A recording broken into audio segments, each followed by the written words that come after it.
ફાવટ આવી ગઈ જેલની કે એની વાત જવા દે। અને મને ખબર છે કે ચૈતરભાઈ જેલમાં ગયા, રાજુભાઈ કરપડા અત્યારે જેલમાં છે, અમારી પાર્ટીના બધા આગેવાનનો વારો આવી ગયો છે, તો એક વખત મને લાગે મારો આવશે।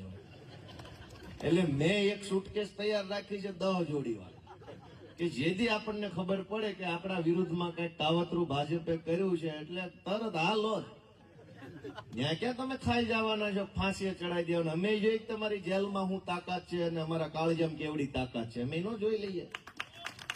કઈ જેલું બેલું થી ડી જાય તો આ દેશમાં આઝાદી ક્યાં આવવાની હતી? પૂરેતન ગાંધીજીને આની કરતા વધારે શક્તિશાળી અંગ્રેજો હતા એ જમાનામાં। ભાજપ વાળાની તો કોઈ ઓકાત નથી, અંગ્રેજો તો પોણી દુનિયા ઉપર એનું રાજ હતું, આનું પોણા ભારતમાં નથી। પોણી દુનિયાના તમામ દેશોમાં જે અંગ્રેજોની સરકાર હાલતી હતી એ અંગ્રેજોએ ગાંધીજીને સરદાર પટેલને જેલમાં પૂર્યા, તે જેલની દિવાલથી હું કઈ આઝાદી રોકાઈ ગઈ? જેલની દિવાલોમાં ઈ જમાનામાં એવી તાકાત નહોતી કે ક્રાંતિને રોકી શકે, ને આ જમાનામાં જેલની દિવાલમાં પોલીસના દંડાની તાકાત નથી ક્રાંતિને રોકી શકે। અમારી જેવા માણસો બેઠા છે, અમે લડશું। અમે ધરતી ધાવીને મોટા થયેલા માણસો છીએ, કઈ કોઈ ભીખમાં અમને નેતા નથી બનાવ્યા। અમે આ ધરતીમાંથી પેદા થયેલા માણસો છીએ, સંઘર્ષના દમ પર અહીં પહોંચ્યા છીએ। કોઈ ભાજપની મહેરબાની કે રૂપિયાવાળાની મહેરબાની કે કોઈ કંપનીની મહેરબાની નથી, અમારી ઉપર મહેરબાની અમારા ખેડૂત માવતરોની મહેરબાની છે। અને એની તાકાત છે અમારી સાથે જ્યાં સુધી, ત્યાં સુધી કોઈ સત્તા, કોઈ સરકાર, કોઈ તંત્ર અમને ડરાવી દબાવી શકશે નહીં। ભલે આજ ભાજપની સરકાર છે, જેલમાં પૂરો કઈ વાંધો નહીં, પણ ખમી એકો એમ એટલું કરો એવી મારી વિનંતી છે।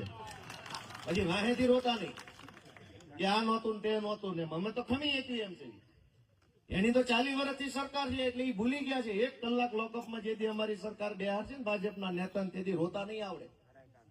અમે 15 20 એફઆઈઆર અમારી ઉપર થઈ છે, અનેક જિલ્લાની જેલમાં રહ્યા છીએ, કેટલી કોર્ટોની તારીખો ભરીએ છીએ, પેટનું પાણી ન ઓલે અમારે।